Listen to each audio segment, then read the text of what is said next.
The link that connects all the issues I have been involved in my life is equality and justice for all. But for every victim of oppression, we can say there are hundreds whose name we will never know.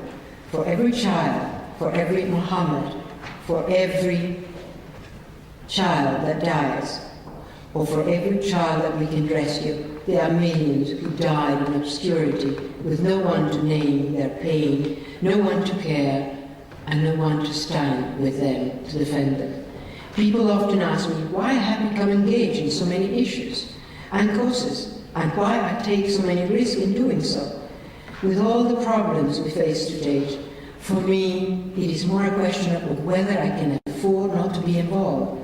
How can we live with ourselves when we allow so many innocent men, women and children to die around us? I take as my role model one of the greatest and most courageous American leaders, Eleanor Roosevelt. As First Lady, and after her husband's death, she did not speak for any one cause or commitment. We do not remember and revere her for her work on child literacy or her work with Hungary. We remember her simply as a crusader for justice, and I know that some don't like the word crusader, but I stand for the word crusader in this particular circumstances. A woman who knew that ignorance, indigence, violence and fear were not different, isolated problems. They were all children of the same neglect. They were all product of the same indifference to the world around us. You see, the problem is really of our making, and it is ours to solve. That is why it has no border, it has no nationality, it has no gender, no distinction of race or class. It matters to me that 1 billion people on this earth do not have enough food to eat, even though enough food is available on other parts of the planet.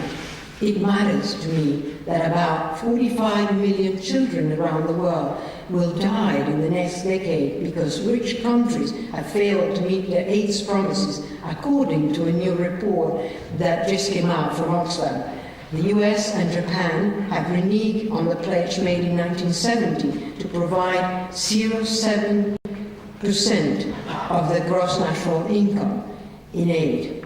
In 34 years, none of the G8, and unfortunately not even your countries, if it is a member of the G8, have reached this target, and many have not set a timetable. That is what the report says.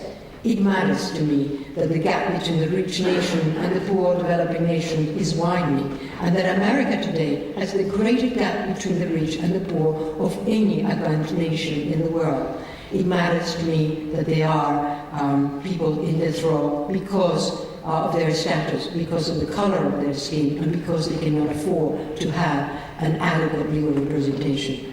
They are not my issues. They are our issues. They are issues that may not reach the media, but they are issues of great importance.